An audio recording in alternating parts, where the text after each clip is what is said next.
So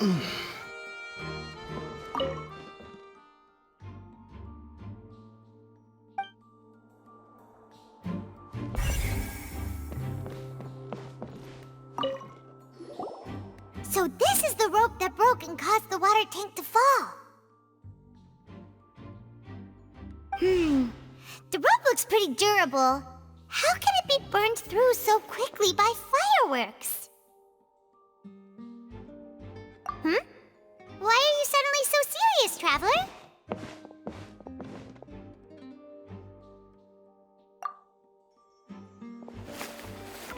Whoa! Look! This bit is made from different material! Most of it was burned away, but there's still a little bit of it left. Huh.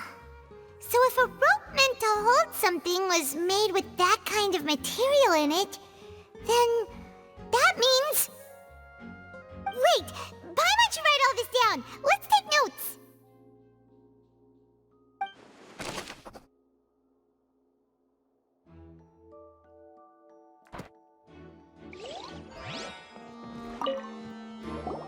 Hello there! What are you investigating? Oh, this location has also been cordoned off because the Magic Troop members are currently considered prime suspects. The investigation team is still collecting evidence. The seats were all booked in advance, so we were able to deduce the missing woman's identity by checking the guest list. Sure, it's not like this is confidential information. We will publish it later anyway when we petition the public to help us find the missing person. Her name is Halsey. She's a painter from Fontaine who's made a bit of a name for herself. Apparently, she wasn't a regular at the Opera House, but she'd been feeling some pressure with her work lately, which made her decide to come see the magic show. The Magic Troop members all claim not to know her, and we have looked into her social connections. It seems that she has no personal grievances or conflicts of interest with the suspects. Simply put, she wasn't related to the Magic Troop at all, which matches the features of the previous serial disappearances. Were the victims of previous cases also chosen at random? That's how it seems to us, in any case. Apart from the fact that they were all young women of around the same age range, there really weren't any other connections between them. Okay then. No need to be so formal. If you do happen to see the missing girl, please be sure to contact us. It is of utmost importance that we get to the bottom of these disappearances.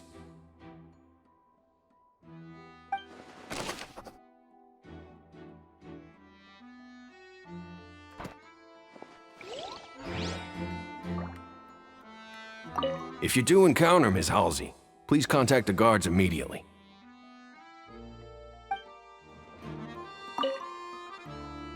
Go ahead, have a look around. In the end, we're both after the truth.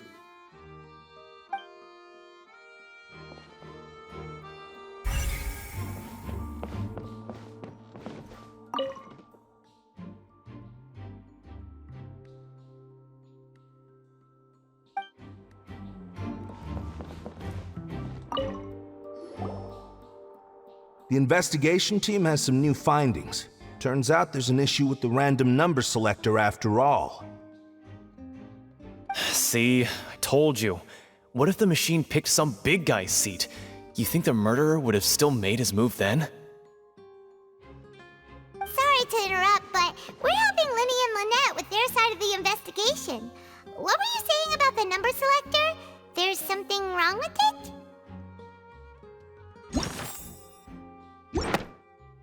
You're trying to help them? That'll be a tall order. Linny used the machine to pick a random member of the audience during his performance, right? The lucky girl that later disappeared. Well, we thought there might be a serious problem with the machine, so we had it taken away for further inspection. It turns out that the seat number it picked wasn't random at all. The machine picks that same number every time. I'm sure you already know that you have to make a reservation in advance to get a seat, regardless of whether it's a trial or some performance. In other words, Linny knew who would be sitting where from the very beginning. That much checks out. Linny reserved our seats for us, too. Bet you see why I was saying it'd be tough to make a case for Linny. Even though it's bad for Linny's case, Paimon had better write it down.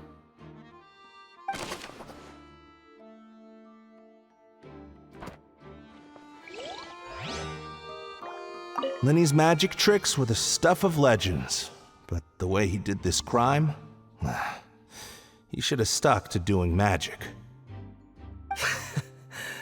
Look, doing magic tricks is one thing. Pulling off crime is something else entirely. Maybe he was just too full of himself.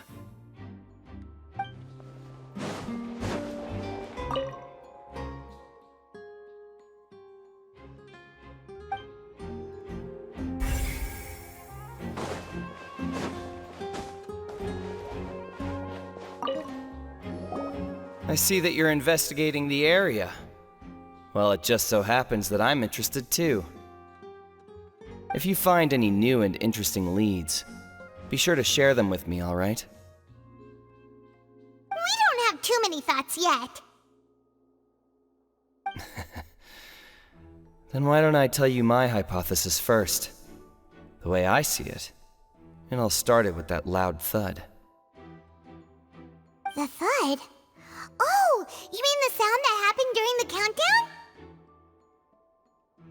Yes, exactly. It wasn't terribly loud, but I suspect that most people heard it. It's just that everyone was awaiting the results of Linny's trick with bated breath, so no one paid it much mind. But now that the incident has happened, the thud has become an important clue.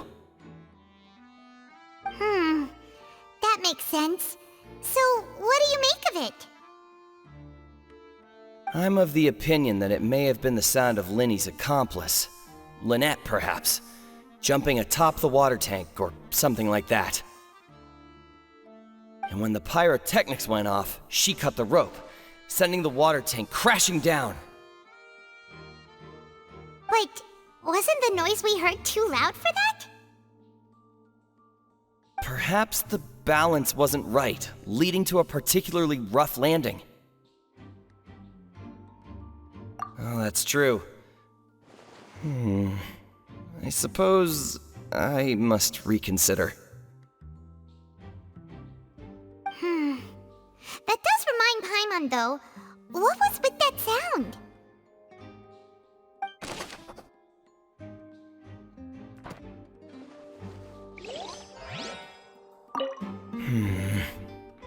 Could it be that I didn't see it happen?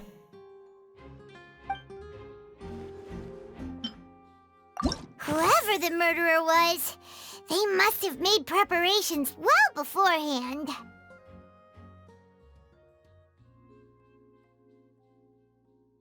This rope was obviously tampered with.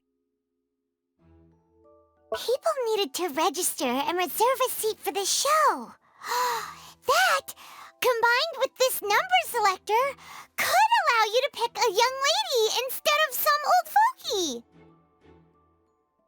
Why would it be him? How strange. Gosh, no wonder the serial disappearances never got solved. We all heard that noise, didn't we? Linny's still talking to the guards. It seems he'll have a lot of explaining to do. I think someone will be assigned to monitor us later, but that's alright. Hey, you! Yes, both of you! Over here! I've been keeping an eye on you for a while now. Huh? You mean us? That's right. If I'm not mistaken, you're also among those who wish to cut down the thorns and pursue the truth. No? And by the looks of it, you're not from Fontaine. Well, you're right on the more about that one, but who are you?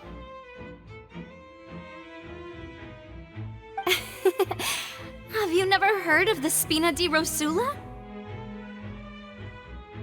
From mediating disputes and providing protection to solving conundrums, you name it, Spina di Rosula does it. And I, Navia, have the honor of being its renowned president. Though those who play by our rules call me boss. I'm Silver, her attendant. Pleased to meet you. And I'm Melus. Demoiselle's various daily needs and affairs are under my purview. Huh? Boss? Demoiselle? What gives with the names? Well, I am the second generation president. Melus and the others are still used to my previous title. My apologies, Demoiselle. Should you prefer, boss, I will endeavor to use that instead. No, no need. You don't have to call me boss. Just Navia is fine. Okay, if you say so. Not that we're members of Spina di Rosula anyway. All merely trifling details. Never mind. Now, back to the situation at hand. That's right. I've always kept an eye on the serial disappearance cases. My interest stems from a matter back from my father's time. Judging from the look of things, I find Linny an unlikely mastermind. Really? We think so too! That's why we're looking for clues now! But how did you come to that conclusion? Intuition, naturally. My unparalleled intuition. Farina sure was quick to point the finger at Linny without any decisive evidence whatsoever, wasn't she? But that's not uncommon for her. If you remember, the Justice had to interrupt her and ask if she was pressing charges just to keep her from getting carried away. Anyway, a trial begins the moment someone levels charges. And, of course, there was no way Farina was going to back down in that situation. Sounds more like you just don't trust the Hydro Archon. Well, what's your opinion? I must admit that she can be interesting at times, but liking her doesn't mean that I'll blindly agree with her. All right, I've answered your question. Now, it's time you answer mine. Wait a minute! Did that answer count? Well, I say it does. But don't worry, you won't hear any pointless questions from me. In your opinion, do you think it's right to treat a trial like it's an opera? Well? And why would that be?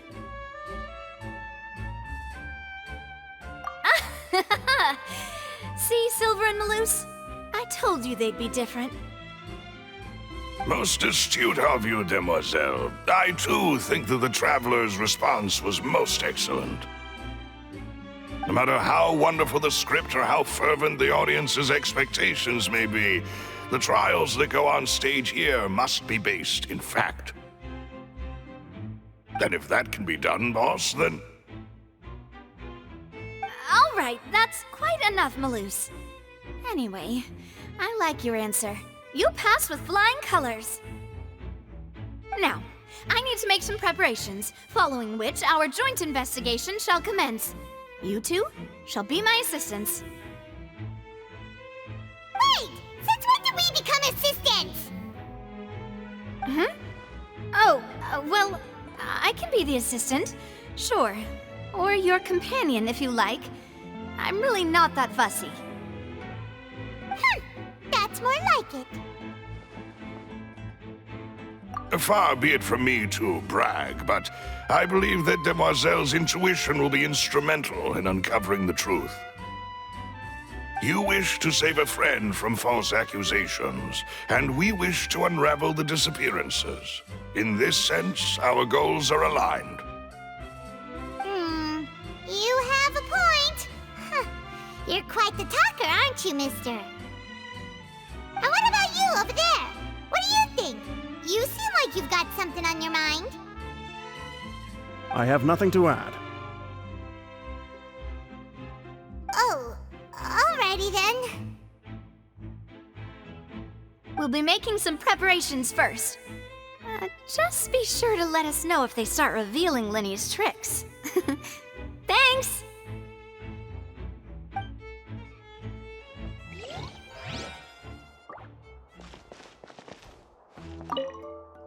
Speaking of that, I think magic shows would be very popular in Poisson. I can see that. Maybe I should try to learn some magic. If I could make things disappear, cleaning my room would be a cinch.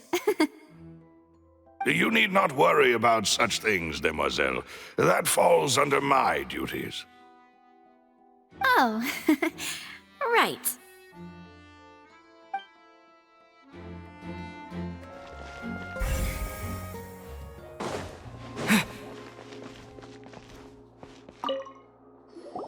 Sorry, but no one can freely enter or exit the Opera House at the moment. If you wish to leave, you must register your identity with us first. No, we're not leaving. We're representing Linny and Lynette as attorneys, so we're investigating the case. Were you always guarding this entrance? Yes, after the Chief Justice gave the order, everyone coming in or out must undergo a strict inspection. So, the missing girl couldn't have left from here. At least, not from that point on. I doubt there was much opportunity then, either. How can you be so sure, Well, because I was in charge of security near the entrance at that time. I couldn't see Linny's performance from here, which was quite a shame. Just my luck. But still, I did not abandon my post, and I stayed put no matter how loud the applause was. If someone had so much as even approached the door, I would have noticed it, let alone if they had tried to leave. We Melusines are good at that sort of thing, you know. So, it's safe to say the girl couldn't have left through here. Alright, thank you for your help. This'll be useful info.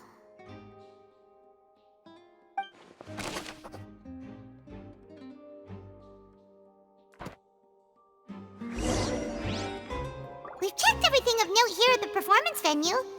Paimon wonders how Linny's discussion with the guards is going. Let's go see, shall we?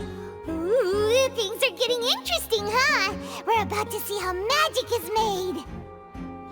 My apologies, but access to the venue is restricted at this time. Please register first.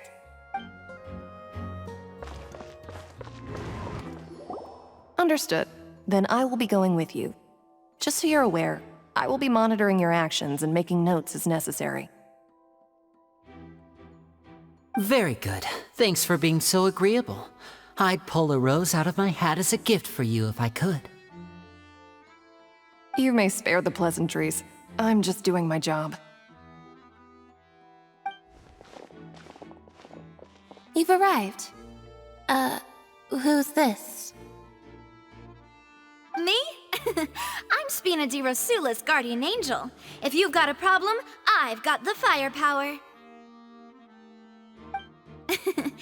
Sorry, I got a little carried away there. Call me Navia.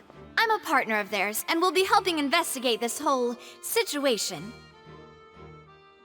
And these are my companions. Would you mind if they join as well? Fine by me. Oh, new helpers?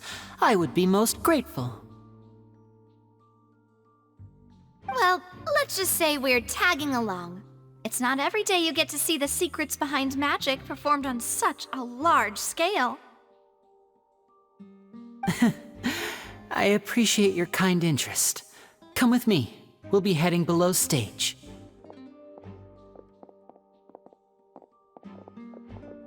Huh? Below stage? Yes, a world of secrets is hidden beneath this magic box, prepared specifically for this switcheroo trick. But before I reveal everything, you should have a look first. Notice anything strange here?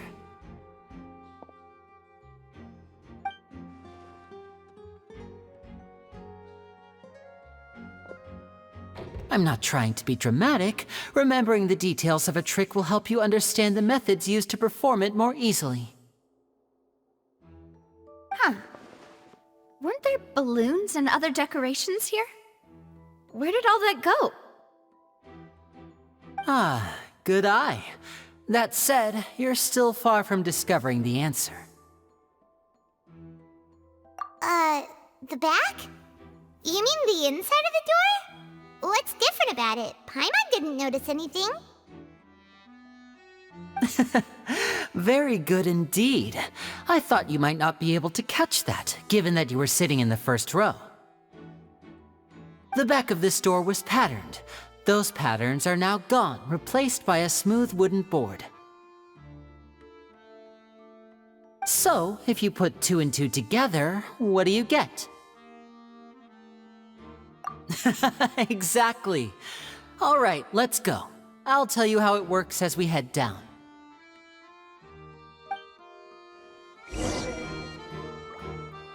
Oh, so there was a passageway under the magic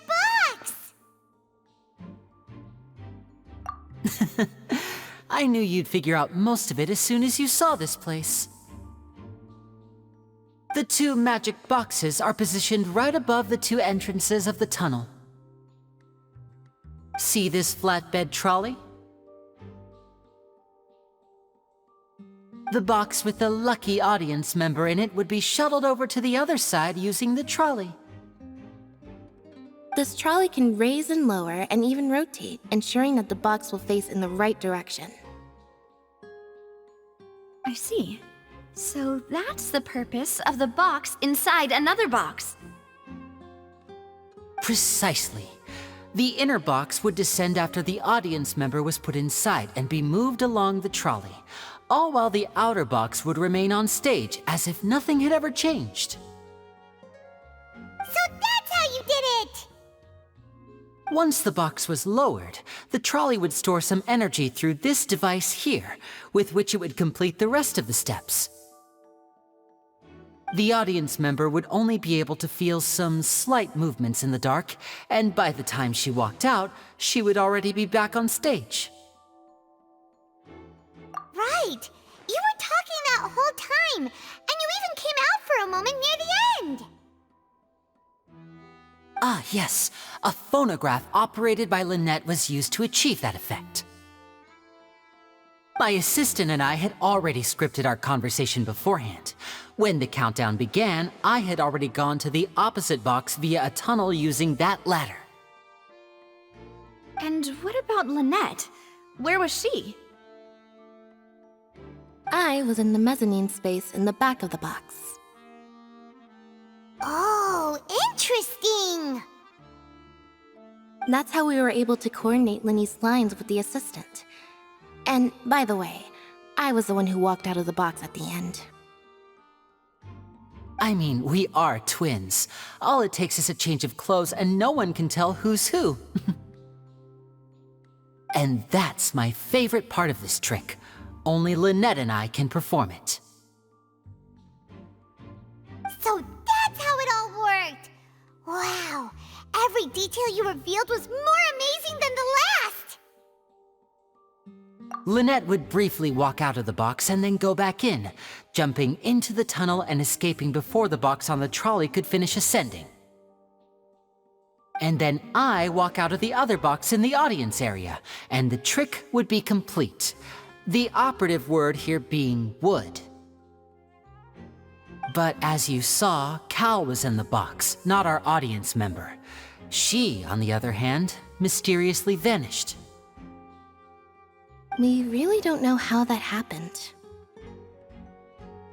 If not for that interlude, this would have been an astonishing trick. I probably never would have figured out how you pulled it off. And yet, to think that someone was able to use this magic trick to commit a crime. Could we have a look around? I think we can come up with some more leads. This is the scene of the crime, so Linny and Lynette are not permitted to stay here. I'll escort them back up.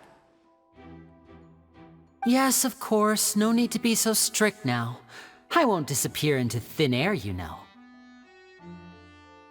Thanks, everyone. We're counting on you.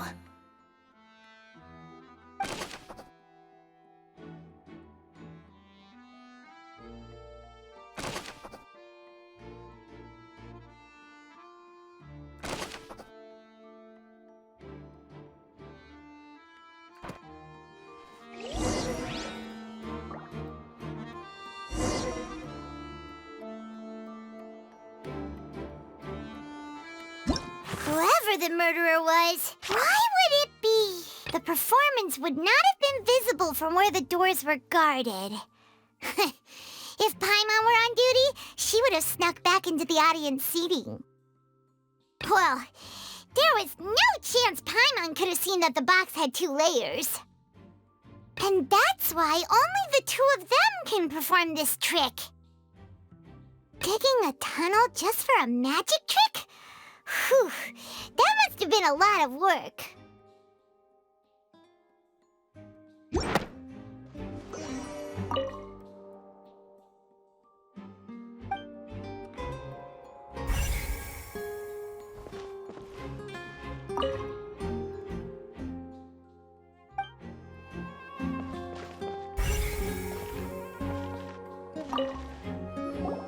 Huh. What's this? Looks like a hook tied to the end of a rope. Huh? There's all kinds of odds and ends here. Perhaps it was a prop for a different trick. But why would it have been left here? Whatever it is, let's make a note of it first.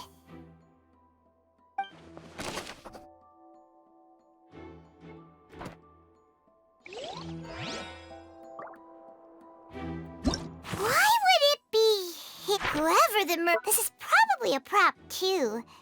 Oh, looks like it could hook onto a lot of things. Like the Traveler's fishing rod!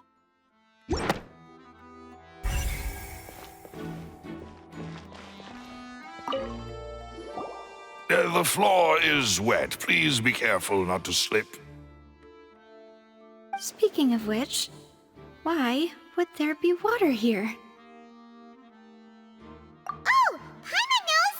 It's one of those tricks where you pour water into a jug and then flip the jug over only for the water to disappear.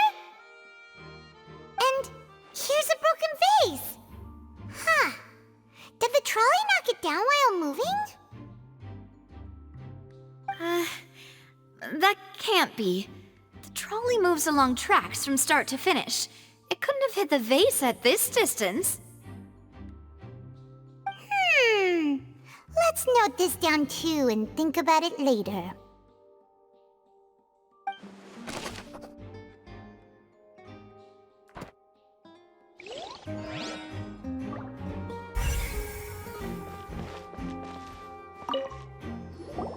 Oh, these are the clothes that the lady chosen from the audience was wearing, right? Her clothes are here, but she's nowhere to be found. Right. And do you really need to do that if you're kidnapping them? Ugh, this is so confusing. Paimon doesn't want to be a detective anymore.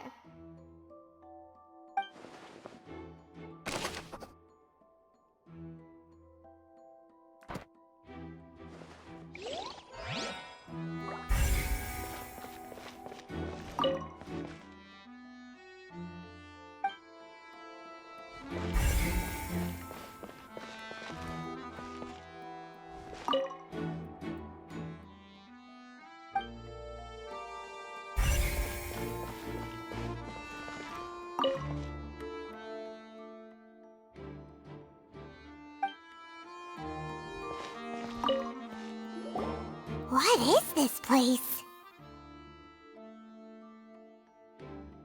It seems someone could fit through here.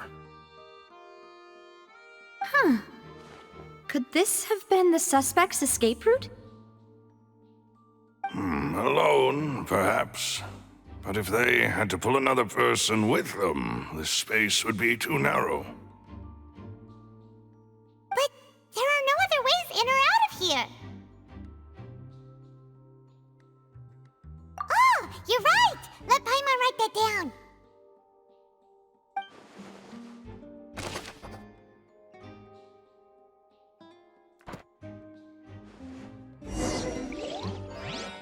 means we're just about done investigating down here. Yes, let's head back up.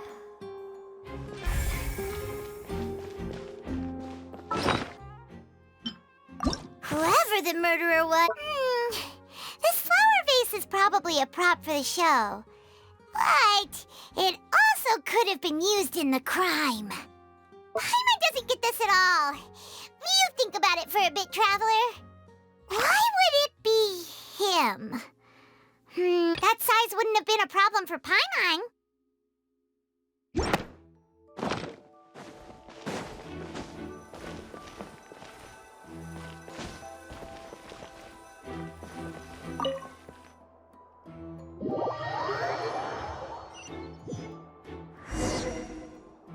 Well, we've ascertained the state of the crime scene.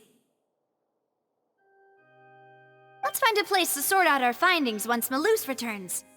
It seems to me that there are several things that don't add up here. Apologies for the wait, demoiselle.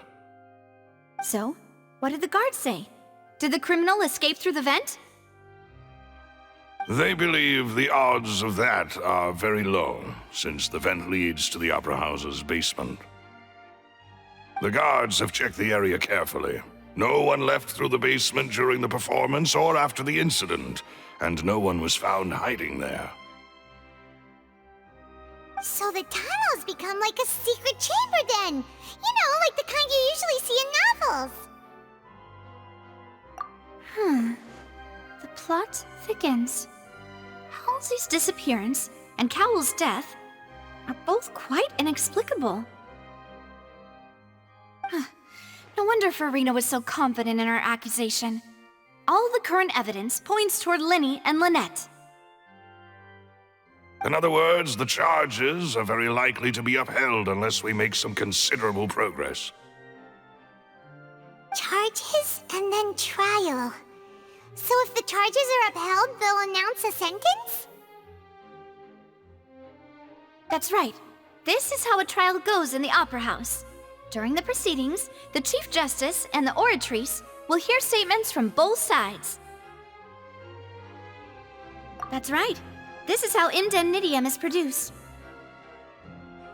The statements from both sides, the defenses from attorneys, witness testimonies, and even the audience's emotions will all be projected on the Oratrice. To put it simply, it's as if the Oratrice has its own will, and is a judge in its own right. This also precludes any kind of favoritism on the part of the Chief Justice. Not that this has ever happened anyway. Once both sides have finished speaking, the Chief Justice will make his final decision. This, too, will be used by the Oratrice as a reference.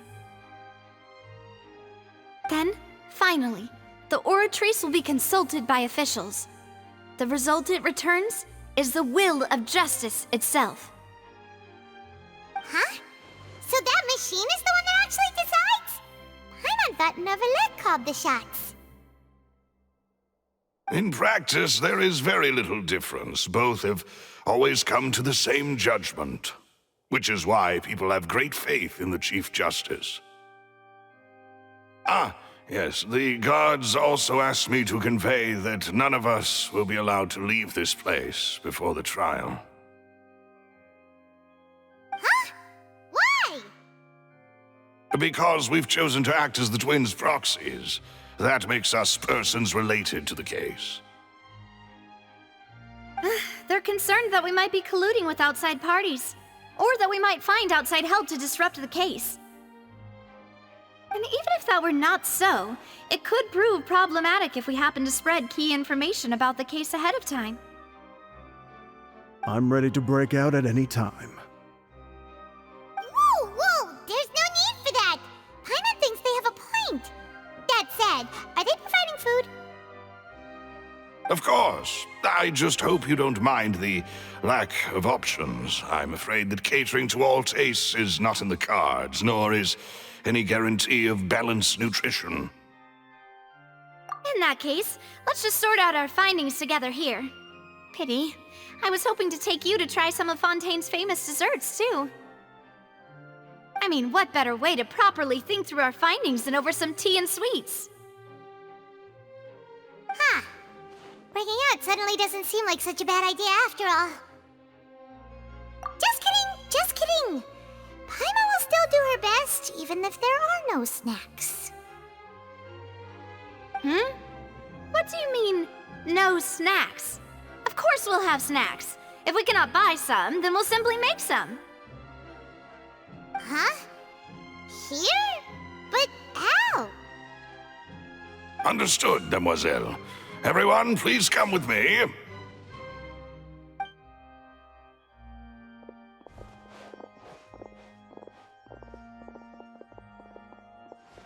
Wait, you're carrying a portable stove with you? Yes, I must be prepared to meet the Demoiselle's baking needs whenever the fancy strikes her. I have eggs, sugar, and almonds at the ready. Good work, you two. Then I'll get to it. Please sit tight for a moment. You'll get to taste my awesome snacks soon enough. These three are quite the interesting group.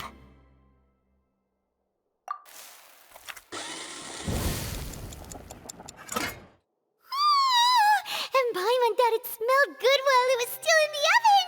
Oh, it's even better now. Paimon can't stop drooling.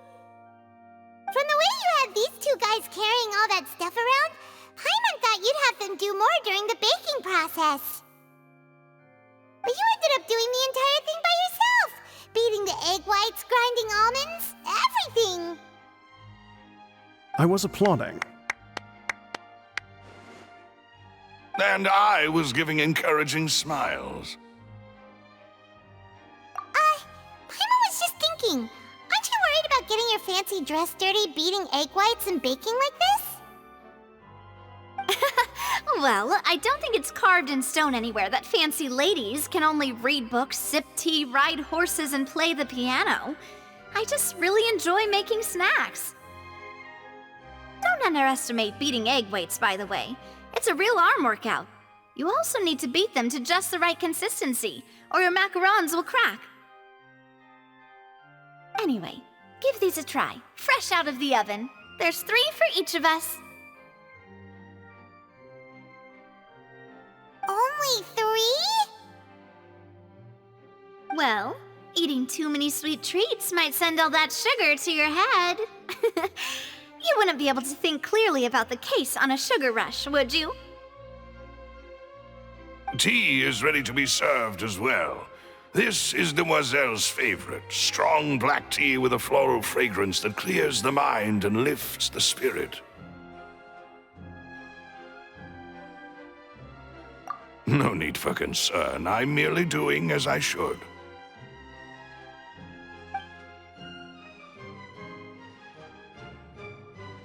All right then. Down to business. As Paimon mentioned previously, the tunnel seems to be something of a secret chamber. However, we can assume that Linny and Lynette were not alone within it. Some criminal also occupied its sealed confines. The magician twins could have committed the crimes, of course, but they lack any logical motive. Exactly! Why would they do such a thing right when everyone was watching? The flower vase and the thud we heard during the performance could indicate some altercation between Halsey and the criminal in the tunnel, resulting in the shattering of the vase, the discarding of her clothes, and her abduction. Perhaps the criminal thought that since she was chosen from the crowd, she would be too easy to identify if she was still wearing the same clothes. Paimon thinks that makes sense, but the real trouble is... True. None of the clues we found thus far support the existence of this third person. But the only people left to consider are both technically victims, whether it's the missing girl, Halsey, or poor Cowell. Huh.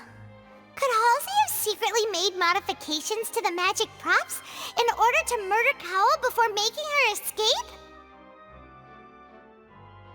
That's right. And even if she had tampered with the setup, she would need to understand the entire trick to pull it off. Nor does she have any motive. The guard said that she has never had any dealings with the Magic Troop's members. Were we not thorough enough in our search? From the sound of things, this is turning into an impossible case. Your macarons are amazing, though, Navia. They smell great! They're nice and crisp and super sweet! They are my specialty, after all. And I see you've already had 5 of them. What? 5? Oh, that can't be right. Paimon only counted 3, honest! Please don't worry about it. At my age, a few less sweets might actually be a good thing. No! Being greedy is one thing, but Paimon knows how to count. Besides, Paimon knows that if she ate too many, then others wouldn't have enough.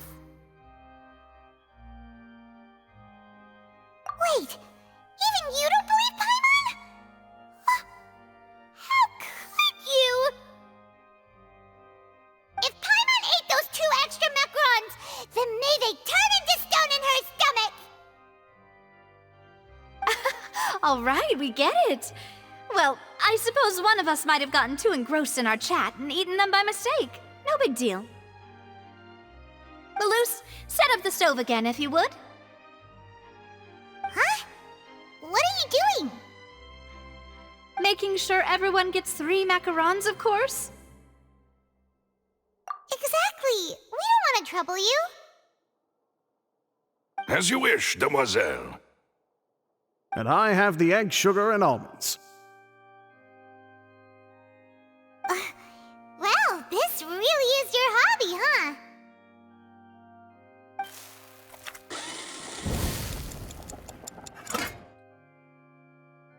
Well, that's it for snack time. I'm going to have another look around the area. I don't know what we're looking for yet, but we've still got some time. As attorneys, I suggest the 2 of you think the case over again. It would be awkward if you got all tongue-tied on stage during the trial. All right, thanks for your help and for the snacks. It was nothing. A small task for the Spina di Rosula. Silver, Maloose, it's time to go. I'll be back if I find anything new.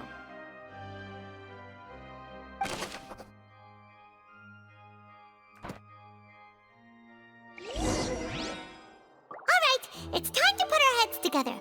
We've got to get our defense ready for the trial. Oh, it's probably gonna be a long and difficult case. There's no point in worrying about that now. We just need to prepare. Here, take Paimon's notes. They should help you review the situation.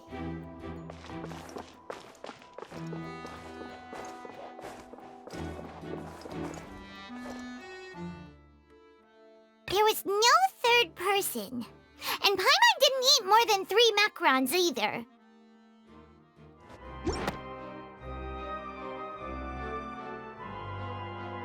What do we do? The whole situation is so confusing. Good plan. Impossible things don't just happen. We'll get to the truth one way or another. Just relax. Even if everyone else suspects Lenny and Lynette, at least we will be supporting them from the stands. Besides, I doubt Farina understands any more about what happened than we do. Thanks, Navia. Well, we'll be going then. Best of luck to you.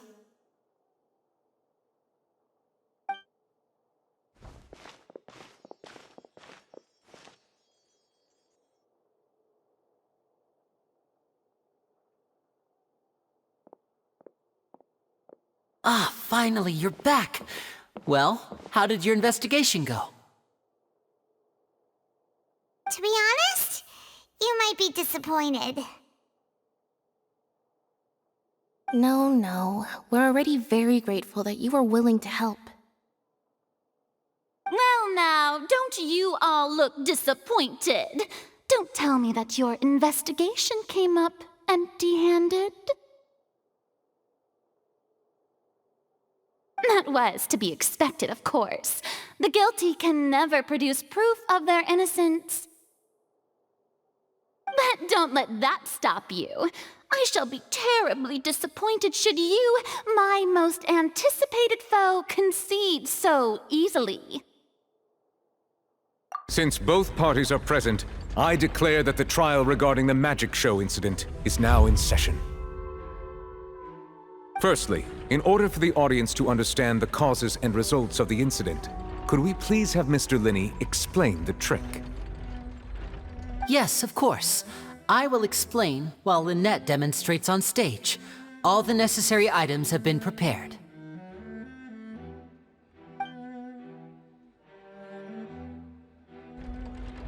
Thank you, Mr. Linney.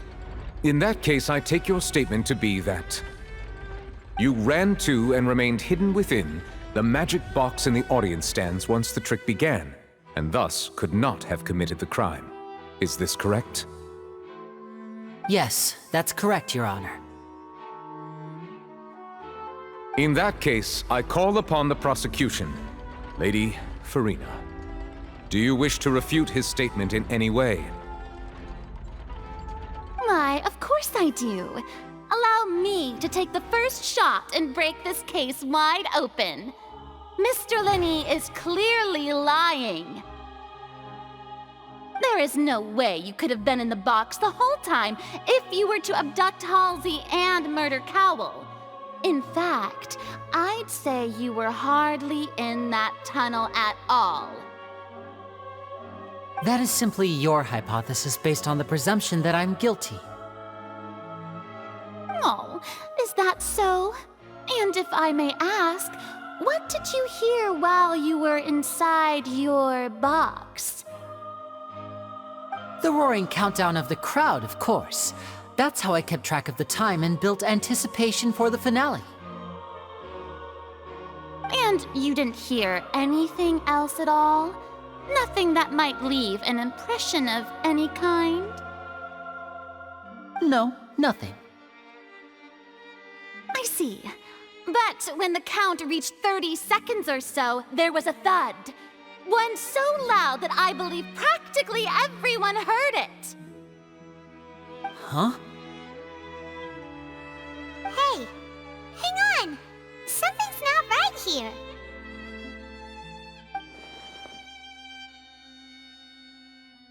Yeah, I'm sure he could have heard a noise that loud from inside the box. I was right by the box, and I definitely heard the thud.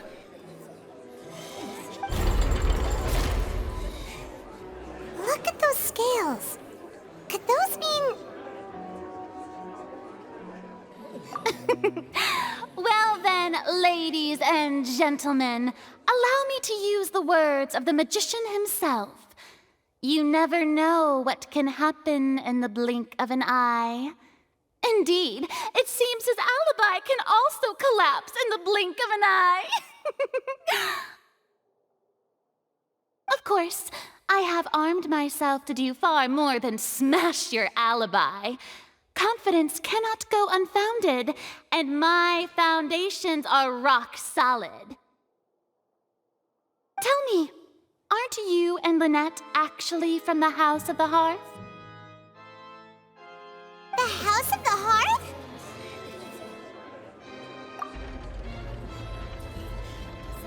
No wonder they did something like this. So the serial disappearances were the Fatui's doing. Now it all makes sense. I've got a feeling that what happened on stage probably wasn't just an accident.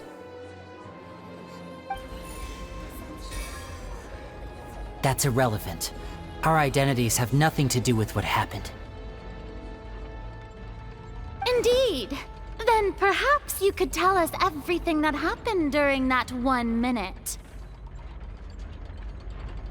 Your first priority is to prove yourself innocent, after all. I'm sure there is little that needs to be kept secret now. Unless your script already has holes in it.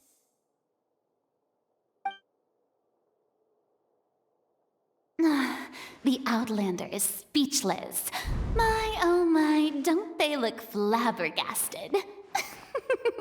Now comes the infighting and discord, I suppose. This was almost too easy. Oh, good thing I made all those preparations. Seems the all-nighter I pulled last night is really paying off.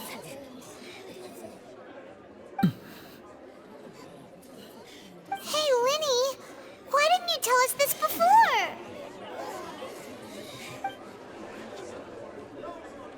Order! Order!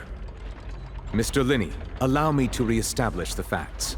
Lady Farina has raised 2 points. First, when the thud was heard in the Opera House, you were neither in the box nor the tunnel. Second, you and Ms. Lynette are both members of the House of the Hearth. Are these claims true?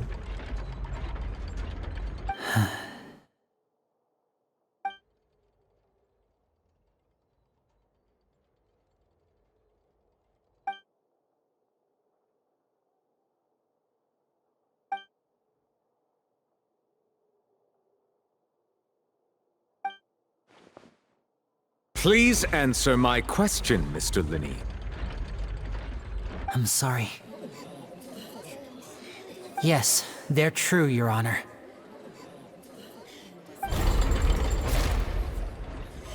I knew it! Well, that's it. We might as well move on to the sentencing already. What should we do now?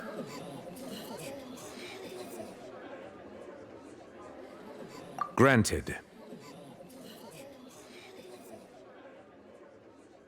In that case, what is your request? Is that really necessary? They're already as good as guilty. The defendant deceived their own attorneys. What is there left to discuss? Order! Order, I say! Your request is reasonable, and we shall adjourn. This trial will reconvene in 1 hour.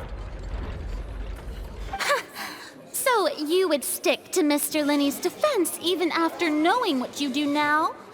You certainly have more professionalism than I thought. In that case, my dear audience, let's allow the joy of victory to steep for a little while longer.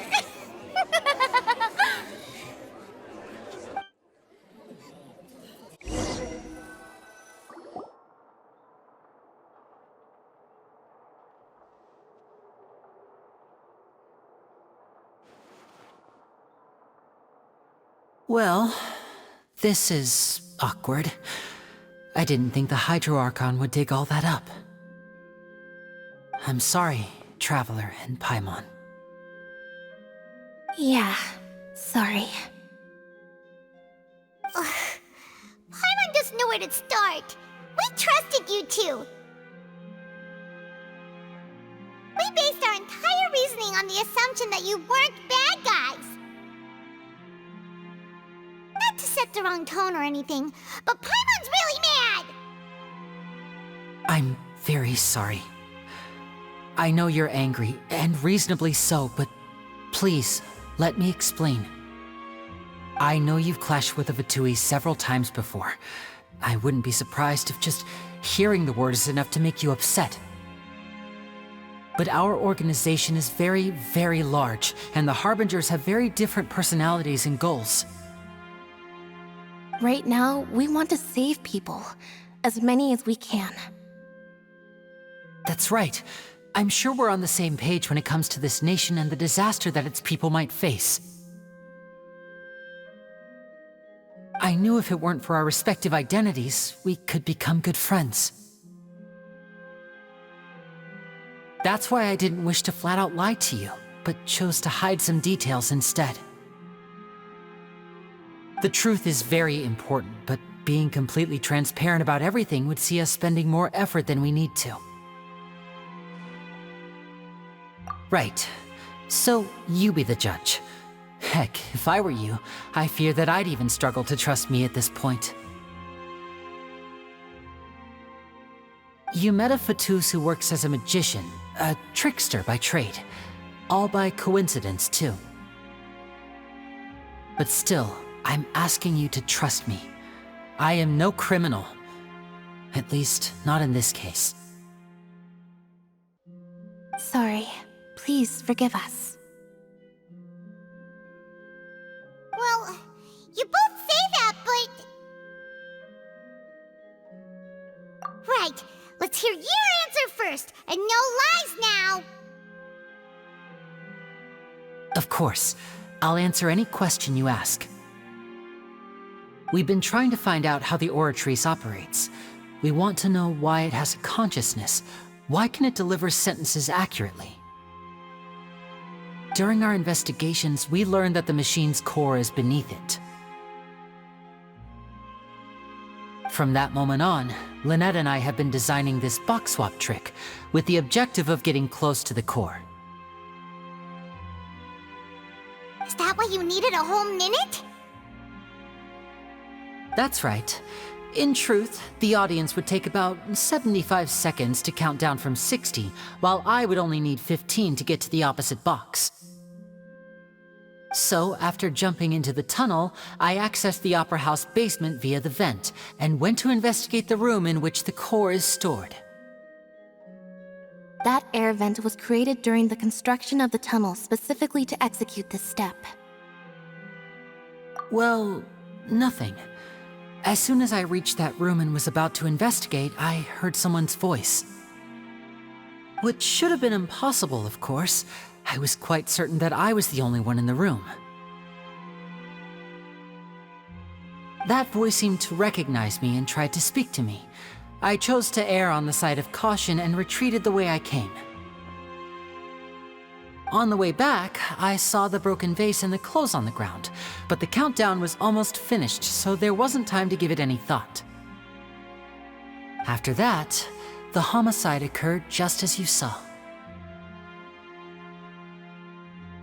Well, that explains why you didn't hear the thud. Because of that prophecy I told you about, of course. We must know all we can about this nation's secrets in order to deal with that prophesized crisis. That's the only way we can save everyone. So, there you have it. The whole truth. I swear, I didn't hide anything from you this time.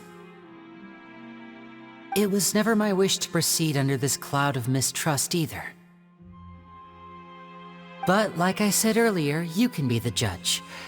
If you want to leave because you don't trust the Fatui, there's nothing I can do to stop you. Well, Traveler, you decide. Paimon will follow your lead however you choose.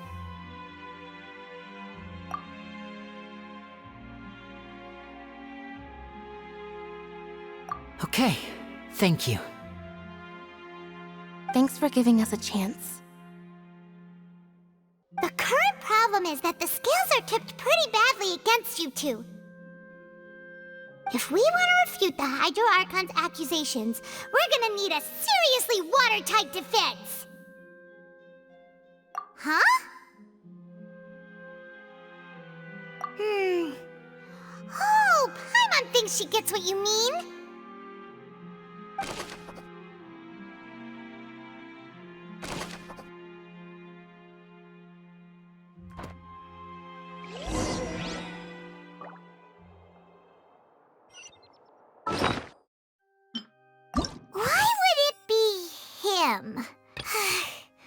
Paimon hopes he's telling the truth. Doesn't seem likely that anyone could have been there.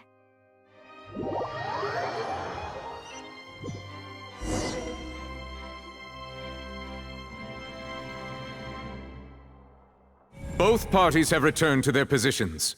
Let us continue the trial. When last we left off, Mr. Linney acknowledged the new evidence presented by Lady Farina as fact. Therefore, Lady Farina may continue stating her reconstruction of the events. Ugh, that took long enough. Now then, if everyone would lend me their attention. At this stage, let's revisit that scene from Linney's perspective.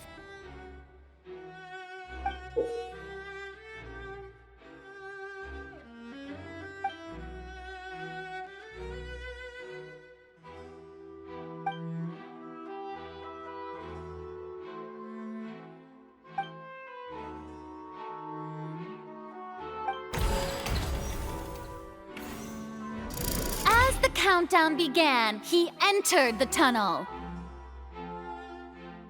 When the flatbed trolley passed, he opened the box and got into an altercation with Halsey, which caused the loud thud. He did not realize that this sound could be heard by everyone in the opera house, which is why he claimed earlier that he could not hear the sound. Finally, he used the vase to knock her out, before making her change clothes to prevent others from recognizing her. At this time, Cowell arrived in the tunnel, having heard that strange noise, and caught Linny red-handed. So Linny proceeded to knock him out too before stuffing him into that box. Afterward, Linny passed the unconscious Halsey to his accomplice through the magic box in the audience stands, before operating the devices such that Cowell's death would be ruled an accident.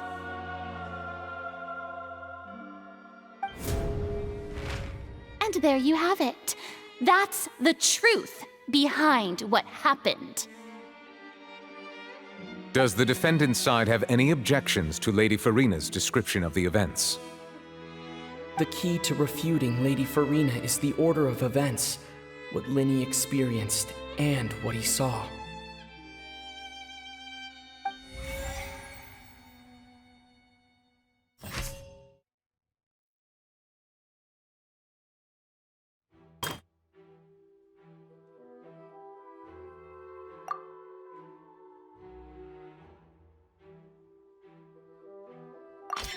According to Linny, he left via the vent after entering the tunnel.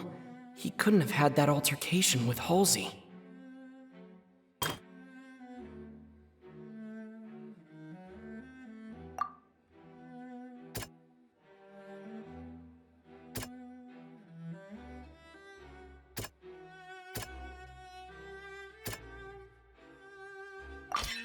Linny went to the room that contains the Oratrice's core. This is the actual truth.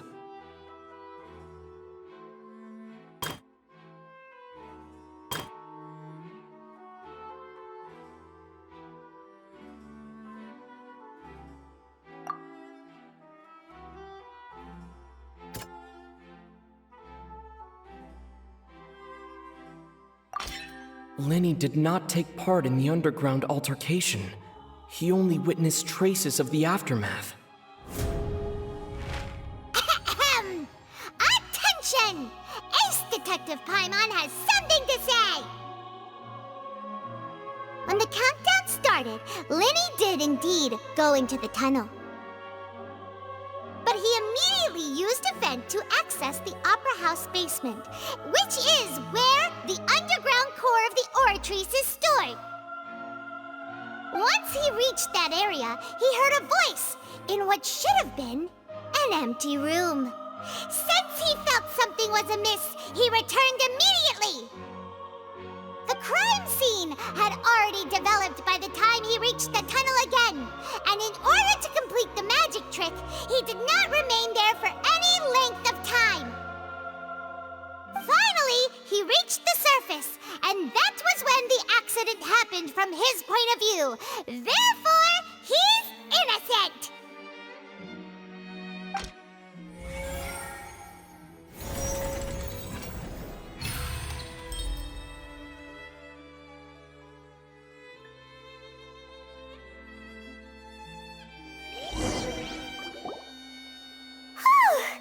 Paimon did it! Paimon actually managed to say all that! Oh, wasn't it awesome? In other words, you believe that he knew nothing of the incident? That's right! My reasoning? If that's the case, then if Cowell hadn't entered the tunnel, who was the entire setup meant to kill? Assuming that what you say is true, Linny only needed to kidnap the young girl to cause a new disappearance case. What would the point of killing someone on stage be? Oh, They have a point. That's right, you tell them! And that's why they're partners of mine. They've managed to turn things around. Oh, well, your denial is very strident, I'll give you that. But what proof do you have to back your claims? Of course I do. If he had been in the magic box the whole time, how could he have not heard that sound? Why do you ask? You're saying that he wasn't?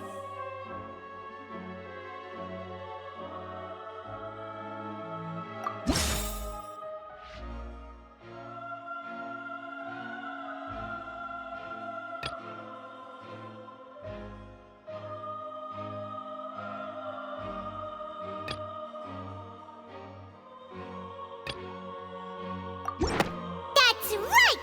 Linny wasn't in the box or in the tunnel. That's why he didn't hear anything strange during the performance. This means that when the crime happened, Linny had already entered the basement via the vent. The same clue you used to disprove his alibi has now become the best proof! Ha ha! How do you like that? Well played. To think you'd use such logic. Well then, if it wasn't Linny who committed the crimes, then who was it?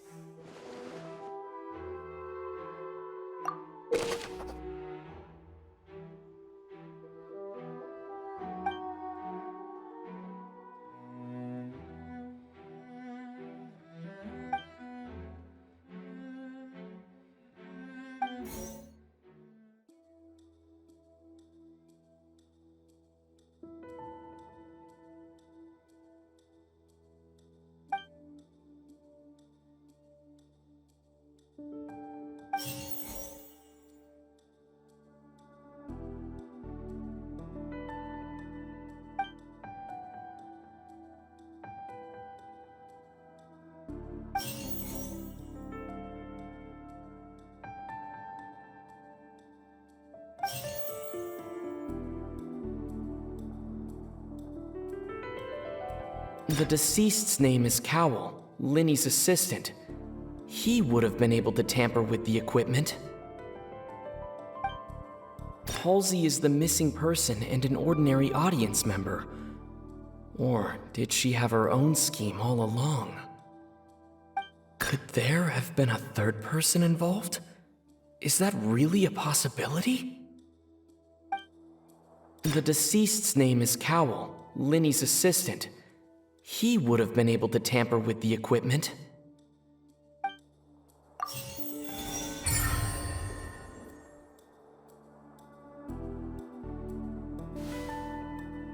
Huh? That can't be right. Are you serious?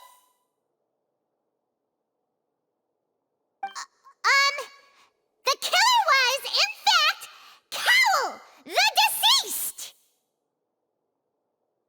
Oh, is that so? How interesting! Let's hear your reasoning then. What I must do next is recreate the truth. What Cowell did, and how he went from would-be perpetrator to victim.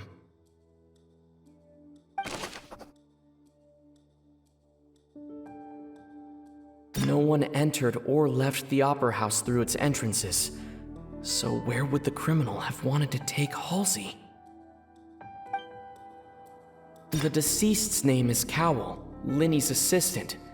He would have been able to tamper with the equipment.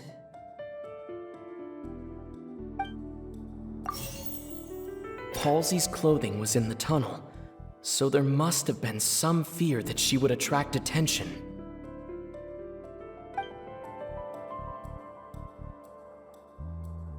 The sound we heard may have come from a clash between the missing Halsey and the criminal.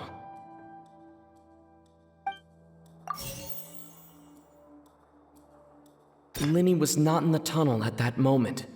which gave our criminal ample time. It would have been tough for both people to fit into that vent. They would likely have bumped into Linny as well.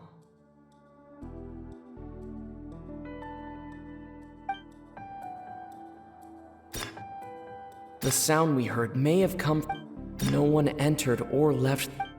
It would have been tough for both people to fit into that vent. They would likely have bumped into Linny as well.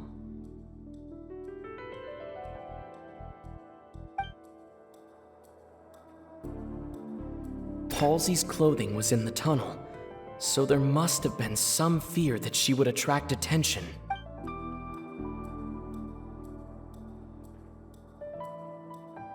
It would have been tough for both people to fit into that vent. They would likely have bumped into Linny as well.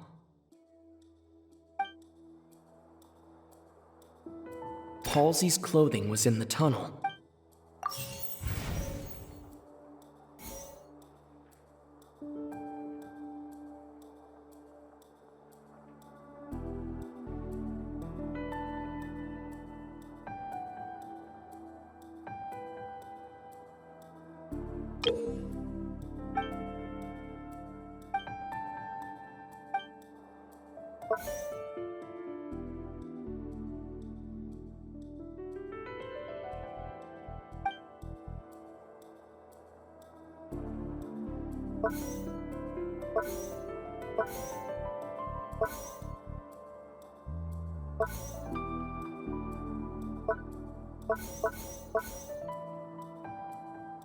Linny was not in the tunnel at that... It would have been tough for both... No one entered or...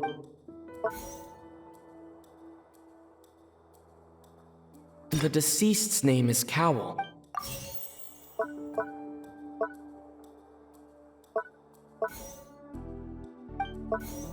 It would have been tough for both...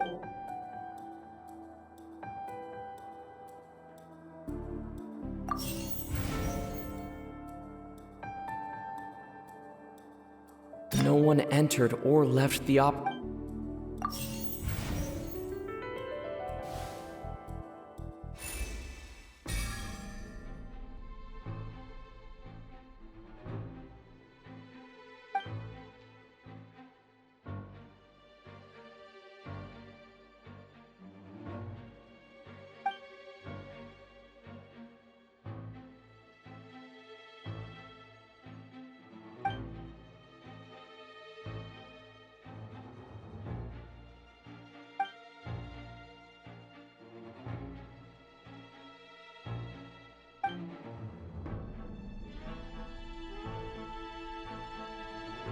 What's wrong, Traveler?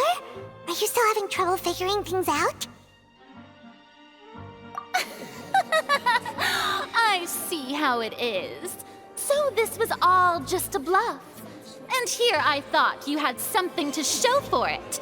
But it seems you're still far from the truth. Look, since we're at a dead end, why not consider a different track?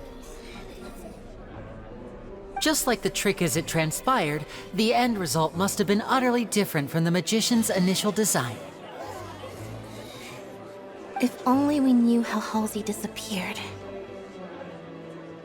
Well, that would be nice, but the tunnel only has 3 exits, and none of them seem very likely. And it's not like this is a magic trick where you can just make a real-life person disappear. You know, like you did from that water tank, Lynette.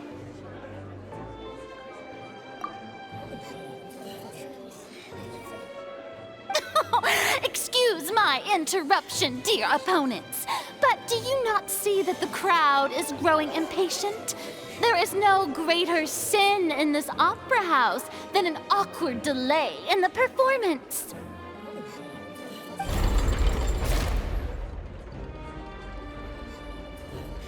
If the defense is unable to make further effective arguments, we will move on to the next stage of the trial.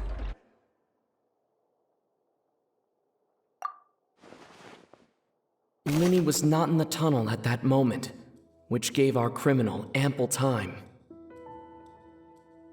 The sound we heard may have come from a clash between the missing Halsey and the criminal. The deceased's name is Cowell, Linny's assistant. He would have been able to tamper with the equipment. The vase was not broken by chance. It was used to cover important evidence. The water.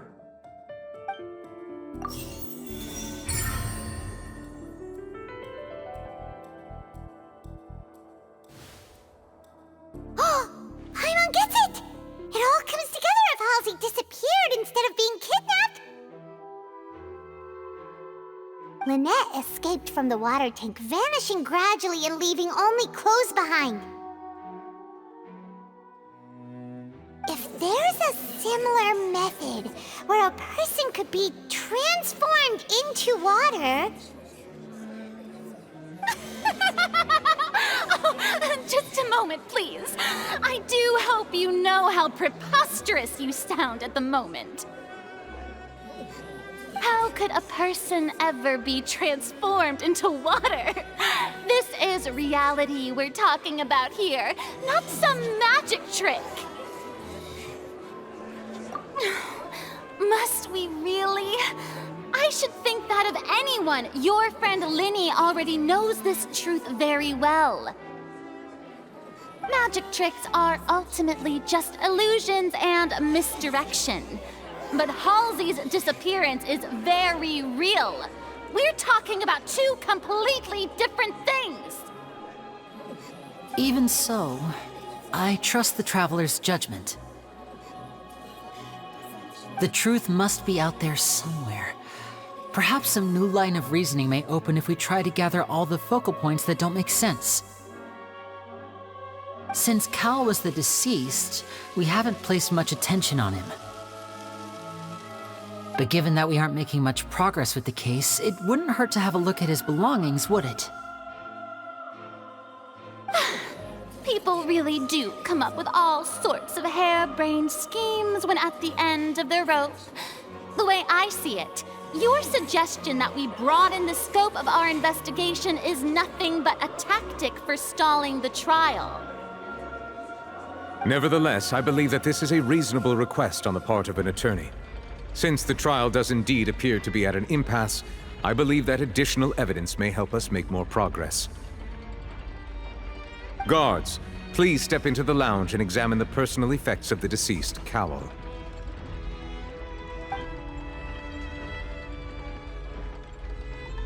We are still examining the items, but we have already made critical progress that we feel must be shared with everyone post-haste. We discovered several test tubes of fluid within Cowell's baggage, each labeled separately. The notebook in his backpack claims that these fluids are water from the primordial sea. The primordial sea? The note's contents also indicate that Cowell belonged to an organization that sells illegal drugs and that he had an accomplice.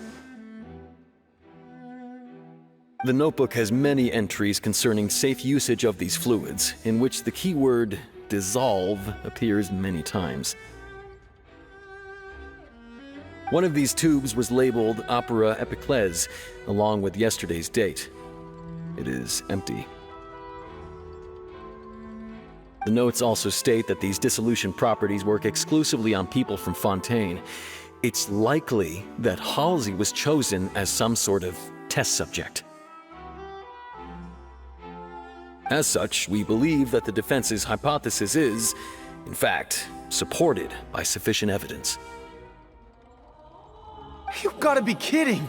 People dissolving into water? Could something so ridiculous actually be true?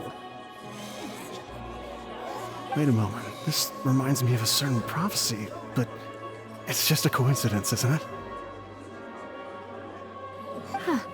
If people can become water, does that mean that the water tank's real use was as a means to hide water stains? And if Cowell was targeting that girl... Wait just a minute. Could that mean... You two, with me, quick! Demoiselle, wait! What about your partners? Let's go. Just trust me. Order! Order!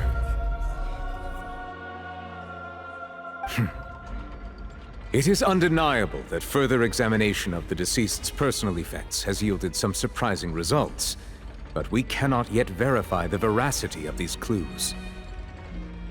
Still, let us assume that these clues are indeed authentic, albeit with the understanding that Ms. Halsey has yet to be found.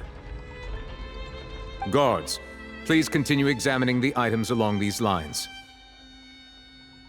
Mr. Linney, it appears your hypothesis is supported by the evidence, so please continue speaking. Of course. Thank you, Your Honor. If we uphold this hypothesis, I believe that many of this case's seemingly unrelated clues can be connected together. Right! Like the metal hook! That one didn't make sense at all. Let's think about this.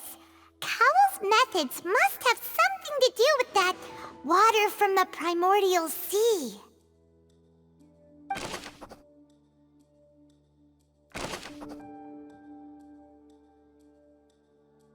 The deceased's name is Cowell.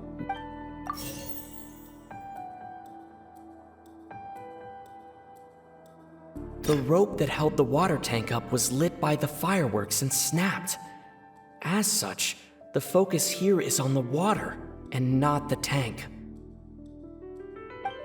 Now it seems like the hook rope was not meant for another magic trick, but was instead some form of triggering mechanism.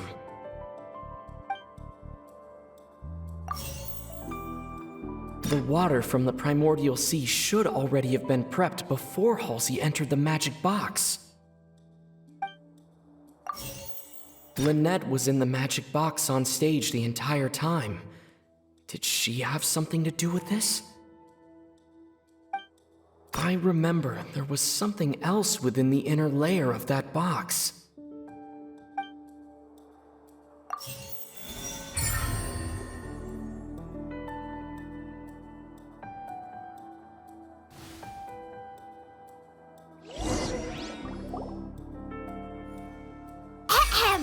It's Ace Detective Paimon's time to shine again! In the original plan, Cowell would tamper with the water tank rope and the number selector securing his target.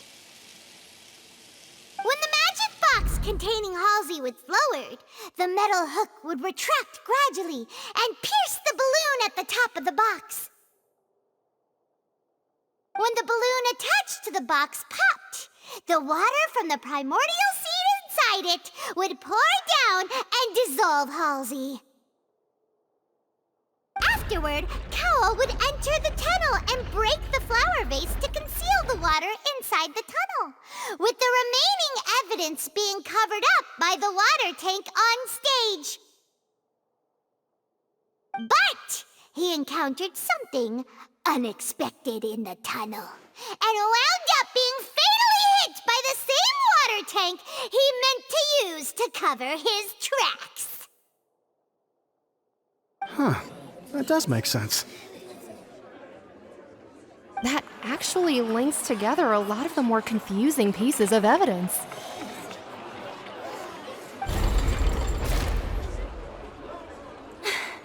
Oh dear, what do I do? Even I think they sound convincing now. Have I falsely accused an innocent person? What a humiliation.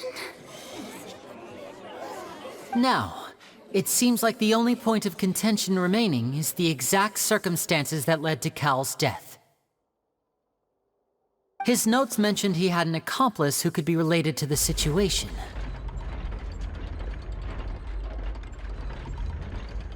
On that note, the guards have just contacted me indicating that they uncovered new evidence.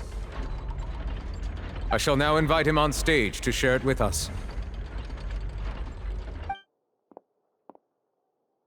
Thank you, Your Honor. We were just inspecting the luggage of the other people involved in this case. And we found an identical sample of the water from the primordial sea among Linny's personal effects. What? That can't be. Oh, I see. Well, how wonderfully comedic to have your own counterattack only to come back and wound you. Does this not clear all doubt? My dear citizens, my loyal audience, allow me to present my reasoning and bring this performance to a swift close.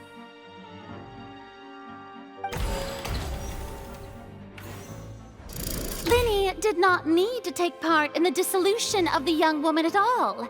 Indeed, he did leave the scene via the vent.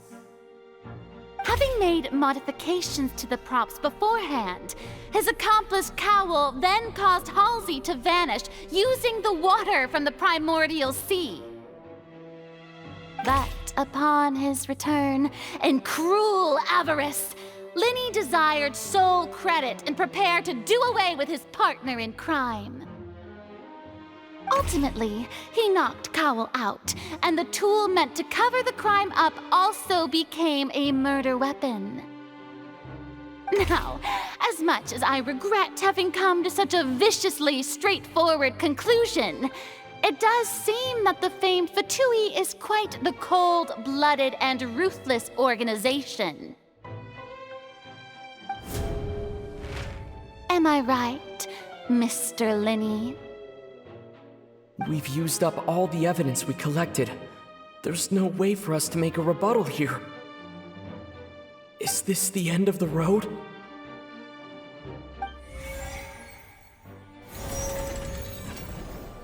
Oh no! Paimon can't think of anything either. It doesn't look like there's any way around this.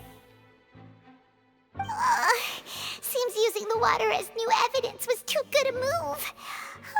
Why did this have to happen now? I think we've all seen enough now, and we have ample witnesses to my flawless reasoning. I believe this is indeed the finale.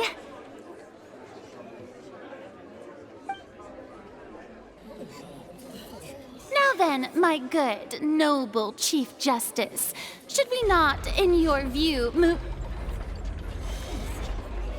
Excuse me, everyone, but I must interject. Miss, I must ask you not to shout, and to respect the ongoing legal proceedings. Oh, come on. Don't be hasty. I have a good reason for interrupting, you know. Now, would anyone here like to take a little break from all this debate and see a little magic? I'll show you an amazing trick. One that can bring a young woman who has disappeared back in the flesh, right before your very eyes. Please, do the honors, Mr. Linny, if you would be so kind. What in the world is she saying? No offense, miss, but miracles like that are beyond my scope as a magician. Come on now, don't be silly. Magic is all about misdirection, isn't it? It often conceals the truth while presenting a fascinating illusion. But once everyone believes the illusion, can't magic reveal the truth to them once again?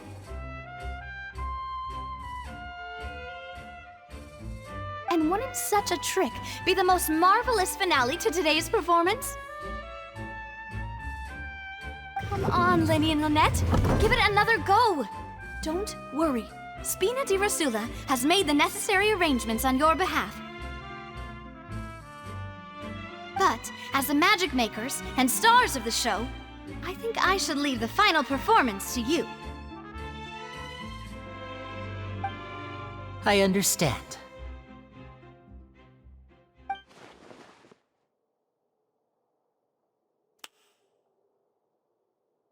And voila!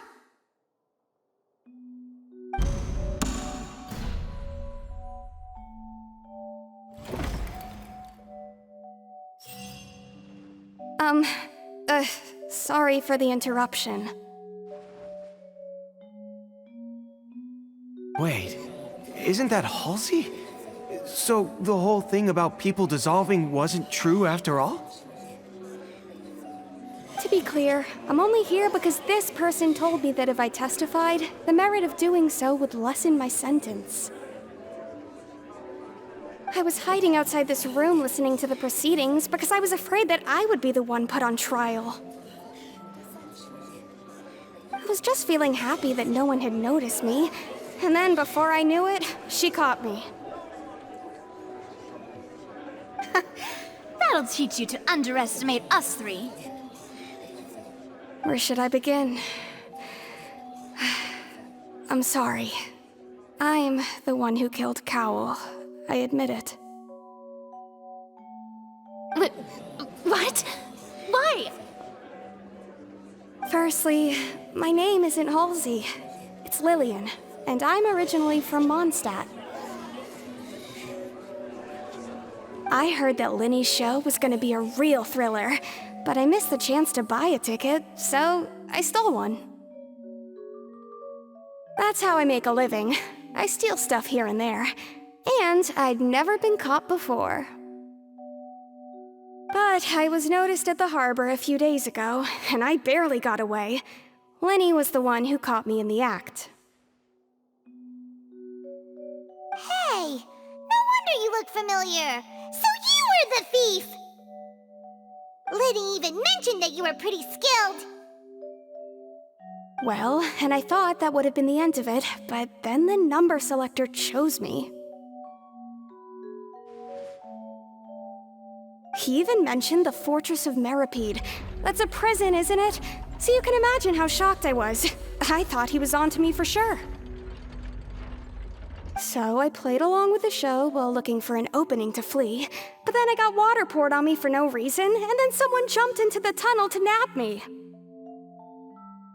I wasn't going to take that lying down, so I knocked him out and stuffed him into the box. There was nowhere to run from there, though, so I had to change my clothes and hide in a box containing performance costumes. I slipped out after the first guard arrived at the scene and continued hiding inside the opera house. Can a person even hide in there? But I swear I didn't know that the water tank would fall down. Really, I swear it. Had I known that, I wouldn't have put him in the magic box. I may be a thief, but I'm no killer. Well, that makes everything pretty clear now, doesn't it? This time, we need to tell the entire story from Lily-Ann's perspective.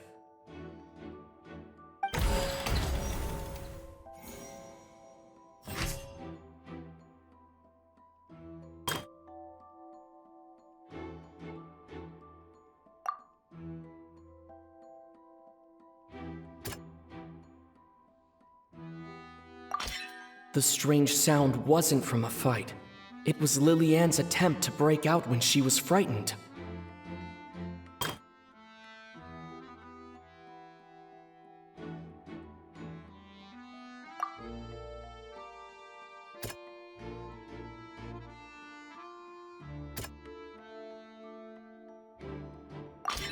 The flower vase was not broken to cover anything up, but was smashed during the struggle between Lily-Ann and Cowell.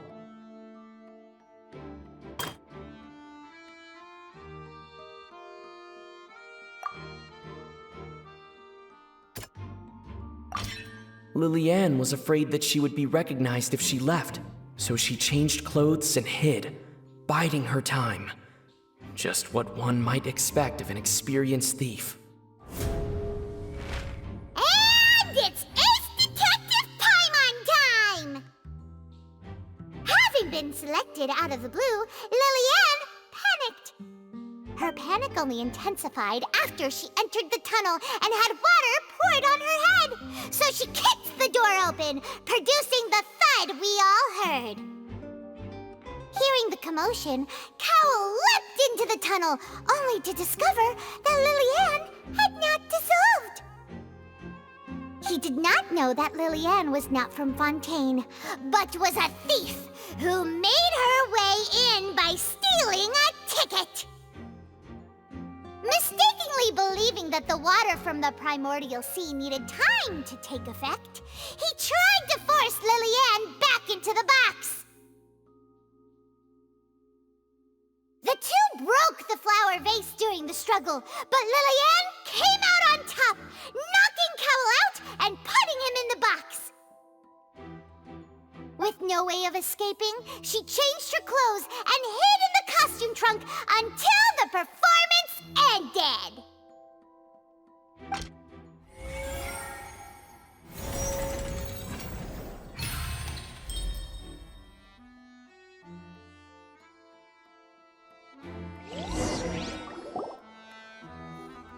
She knew that she would have to go through guard inspection if she tried to leave afterward, so she has been trapped in the Opera House these last 2 days. She had already become desperately hungry by the time we were chatting over macarons. So, she swiped 2 of them right under our noses. Talk about a sneaky thief. At this point, all the events that happened in the tunnel have now come to light. Ah, so that's the whole story. Bravo! Bravo!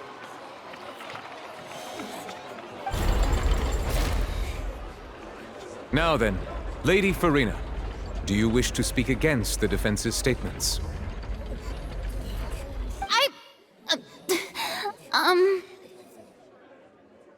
Please answer the question, Lady Farina.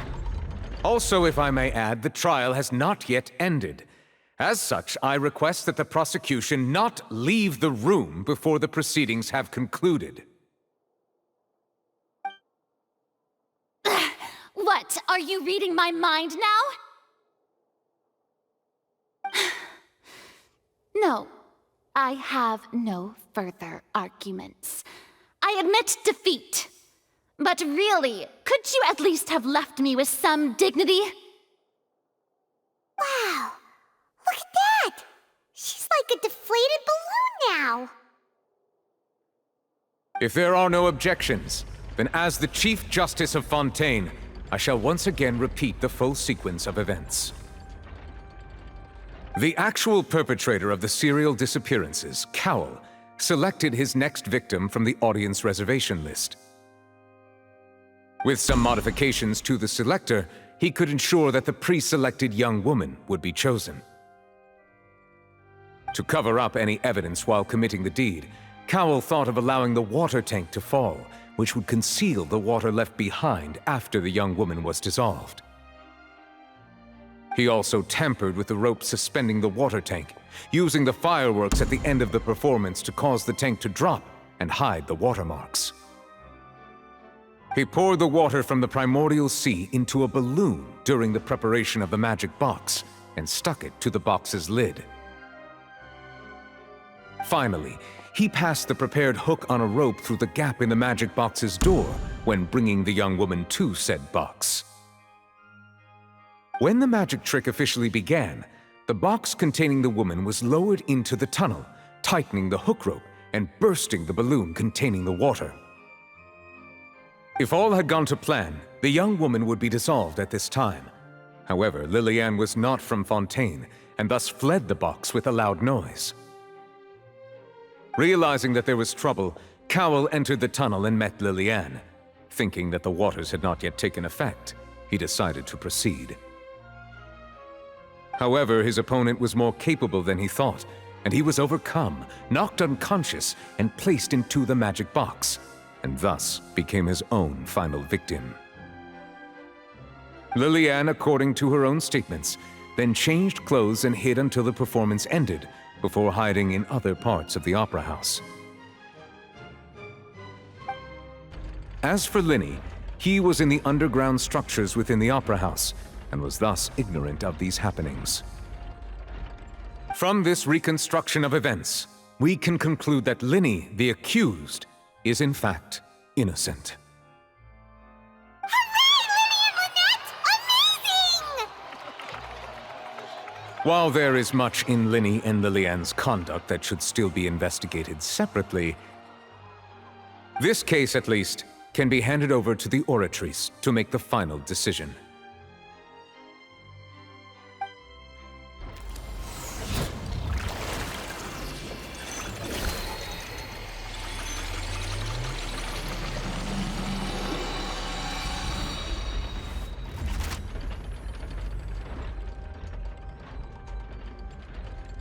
As such, Linny and Lynette are officially declared not guilty.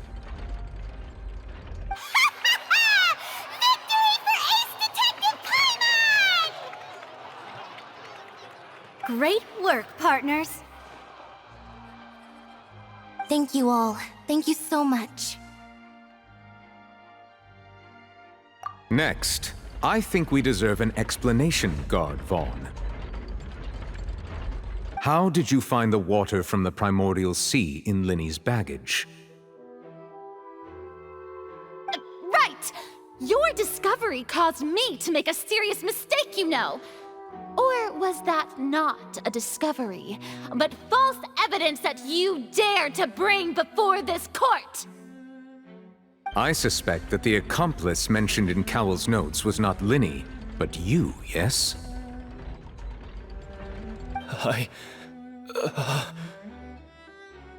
I'm sure you know what you must do to lessen your sentence. Speak quickly! Unless you want to earn yourself a one-way ticket to Coupon Town. I was just following orders. We were supposed to place blame for the serial disappearances onto Linny, and thus cause suspicion to fall on the Fatui. The higher-ups said this was the best opportunity to do so. And now that your plan has fallen through, and the secrets of the water have been revealed, you have become a liability to said higher-ups, yes? Therefore, you would be wise to tell everything you know, and seek the protection of the guards. Yes, I'll tell you everything I know. Our boss discovered that the water can cause people to dissolve. It can also be made into a potion, which, when extremely diluted, can cause people to experience unforgettable exhilaration. We've been in this business for a while now, and have made decent mora off it. The disappearances were also the boss's idea. I mean, this is the boss we're talking about. The...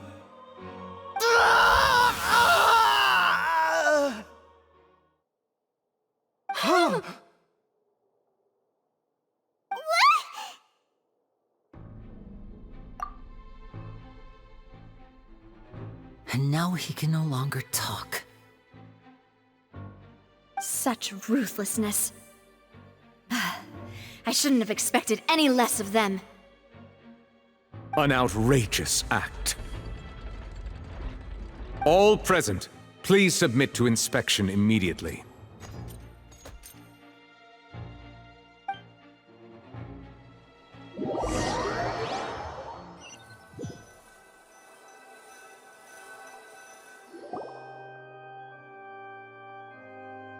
So, we're just going back now? That's true, but... Traveler, Paimon! Please wait. Linny... I know you may not want to speak to me right now. Maybe you don't even want to look at me. But still, let me thank you again for defending me to the end, even after you learned that I'm a member of the Fatui. I guess. But regardless, I'd like the opportunity to set things straight. I didn't approach you with any ulterior motives or ill intent. I've spoken to you as myself, just plain Linny this entire time. As for why I'm a Fatus, it's because the goals of the House of the Hearth align with those of an orphan like me. That's all. That was how Father, who you might know as the Knave, approached recruiting us back then too. The Knave? The one who controls the House of the Hearth? She's your father? That's right. And since we're here, I was wondering, would you mind hearing a story? It's about my past. Back when our parents first died, Lynette and I were left wandering the streets. To survive, I took to surreptitiously observing an older street performer who did magic. It took me several days to figure out how he pulled off his amazing tricks. I took my sister through several streets until we found a crowded corner, and we began to perform magic tricks there. To my surprise, we proved to be pretty popular, and we could at least stop worrying about where our next meal would come from for a time. But I didn't want my sister to remain a street rat together with me forever. Before long, an aristocrat came to me and claimed that he wished to take us in after watching my performances. So you went from orphans to nobility just like that? That was how we felt at first, too. As if fate was on our side and we could say goodbye to those painful days. But I gradually discovered that while we were called foster children, he was really after my talent for magic tricks. He would constantly take me to all sorts of banquets to garner attention, which he would then use to expand his social circles. That doesn't seem too bad either. Better than roaming the streets at any rate. It took a while for me to realize just how dark his heart really was. After one particular performance at a banquet, I discovered that Lynette was not on the same return vehicle as me. I waited a long time after we returned home, but she did not come back. I went to that noble's bedroom and asked him about her whereabouts. The answer he gave me was, she caught the eye of the most eminent person at the banquet, so I sent her over as a gift. I mean, you'll be able to perform your magic regardless of who your assistant is, yes? Oh no. So he was gonna... But wouldn't Fontaine's laws deal with such people? As far as outsiders are concerned, this is a relationship akin to adoption or foster care, and they have their ways of escaping the eye of the law. I managed to ferret out the location of the mansion of that so-called eminent person and hurried through the night. But by the time I leaped over the walls, avoided the guards, and made my way in, all I saw was the moonlit ground covered in blood, and the knave standing there in the darkness. So, she'd already taken care of that guy. That's right. She had rescued my sister before she could come to any harm, and had even discovered several girls hidden in a basement, all of them orphans. Father, the knave, might have seen something in me, and so she made me an offer. The House of the Hearth welcomes you, for your interests align with ours. Here, none will ever betray you.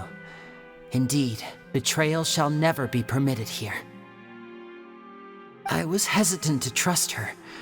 I had just been betrayed by nobles. But she was also quick to destroy the noble who had taken us in at first, giving us back our freedom. Oh, so that's how the two of you joined the House of the Hearth. She has her own plans.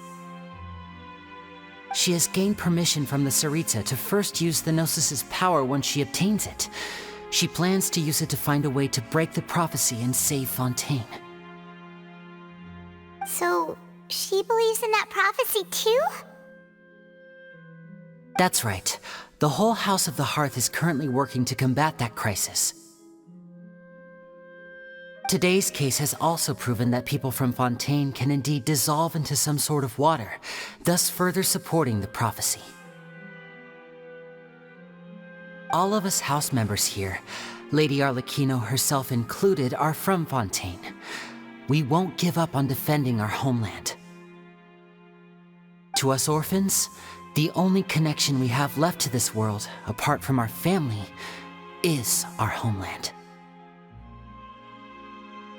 So, from small deeds like distributing magic pockets to huge schemes like stealing a Gnosis, everything is aimed at dealing with that prophecy.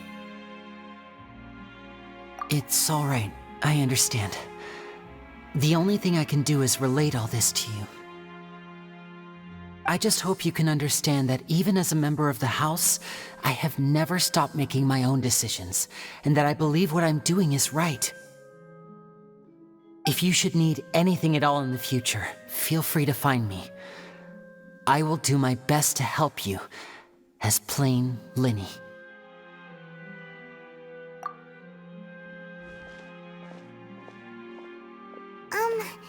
Bye, Linny!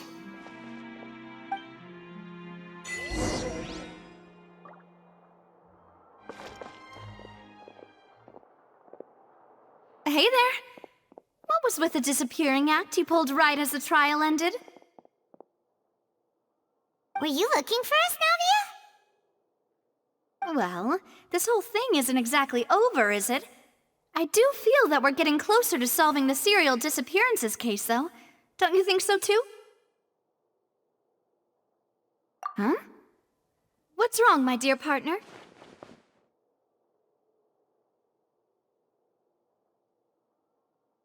Besides, are you sure we're the ones who can crack a case that's been cold for decades now?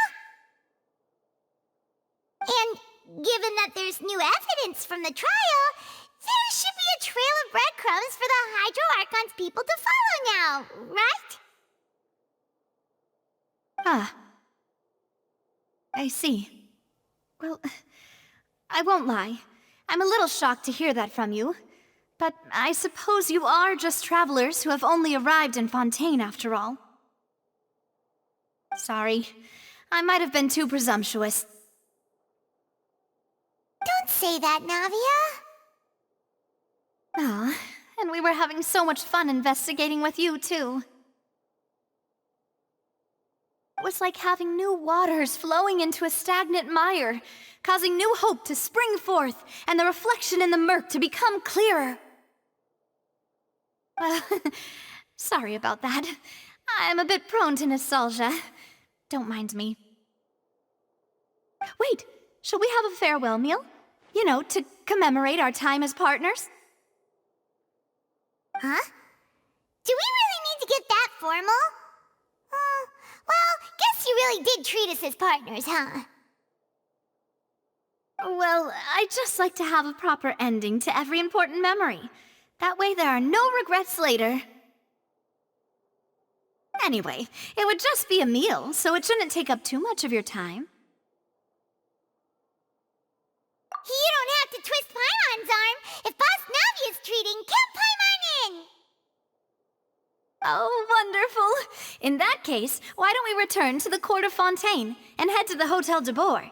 I believe we'll make it just in time for dinner.